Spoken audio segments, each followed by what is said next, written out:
Hi there, this is Shenoy of Shenoy's Easy English, teaching you spoken English through Tamil. ஆம் அன்பர்களே, உங்களை நான் இந்த தமிழ் மூலம் ஆங்கிலம் கற்கும் வகுப்பிற்கு வருக நான் வரவேற்கிறேன்.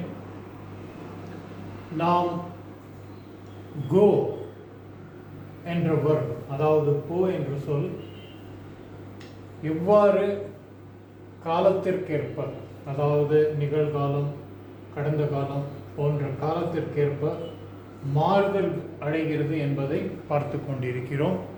போன வகுப்பில் நாம் ஹி, அதாவது அவன் அல்லது அவர், நாம் அவன் என்று செய்து வாக்கியங்களை பண்ணி பார்த்து கொண்டிருக்கிறோம்.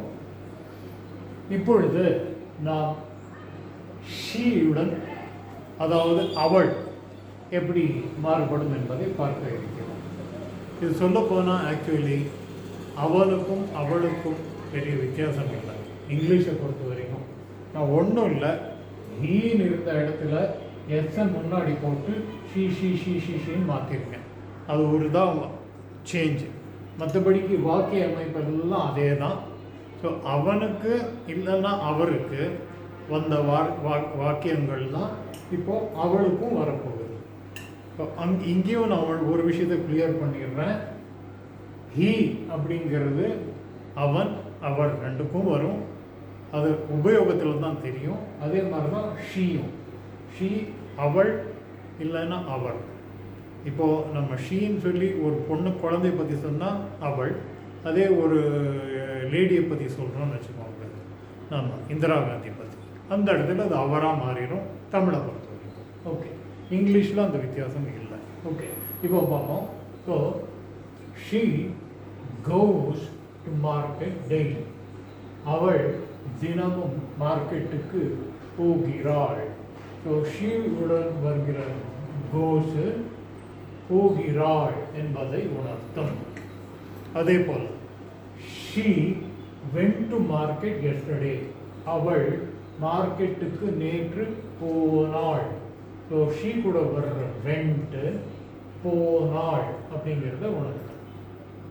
அதே மாதிரி இப்போ அவள் மார்க்கெட்டுக்கு போய்கிட்டு இருக்கான்னு வச்சுக்கோங்க, அது எப்படி வரும்? She is going to the market now, அவள் மார்க்கெட்டுக்கு இப்போது போய்கொண்டிருக்கிறாள். அப்போ ஷீயோட வர்ற இஸ் கோயிங், அவள் போய்கொண்டிருக்கிறாள் அப்படிங்கிறத உணர்த்தும். சரி, அவள் போய்கிட்டு இருந்ததை ஒருத்தங்க பார்க்குறாங்க, ஸோ அதை இன்னொருத்தங்க கிட்ட சொல்லுறாங்க. இப்போ தான் அவள் மார்க்கெட்டுக்கு போய்கிட்டு இருந்தா அப்படின்னு சொல்லுவாங்க இல்லையா, அது இது. She was going to the market, அவள் மார்க்கெட்டுக்கு போய்கொண்டிருந்தாள். அதாவது ஷீயோட வர வாஸ் கோயிங், அவள் போய்கொண்டிருந்தாள் என்பதை உணர்த்தும். சரி, அவள் இப்போ மார்க்கெட்டுக்கு போயிருக்கிறாள். இப்போ நான் வீட்டுக்கு போகிறேன், அங்கே இருக்கிறவங்க சொல்கிறாங்க இல்லைங்க அவங்க மார்க்கெட்டுக்கு போயிருக்காங்க. அது எப்படி சொல்லுவோம் நம்ம? She has Khan to the market, அவள் மார்க்கெட்டுக்கு போயிருக்கிறாள் அப்படிங்கிறத உணர்த்தும்.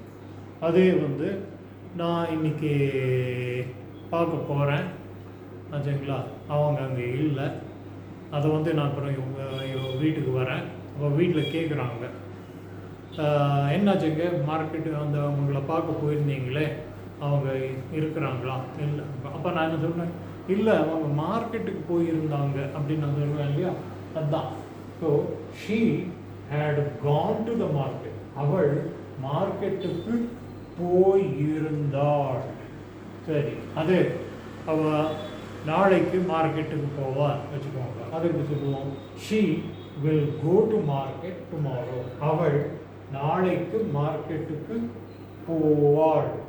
ஸோ ஷீயுடன் வர கோஸ் போகிறாள் எனவும், ஷீயுடன் வரும் வெண்ட் போனாள் எனவும், ஷீயுடன் வரும் ஈஸ் கோயிங் போய்கொண்டிருக்கிறாள் என்பதையும், ஷீயுடன் வரும் வாஸ் கோயிங் போய்கொண்டிருந்தாள் என்பதையும், ஷீயுடன் வரும் ஹேஸ் கான் அவள் போய் இருக்கிறாள் எனவும், ஷீயுடன் வரும் ஹேட் கான் அவள் போயிருந்தாள் என்பதையும், ஷீ வில் கோ என்பது அவள் போவாள் என்பதையும் உணர்த்தும்.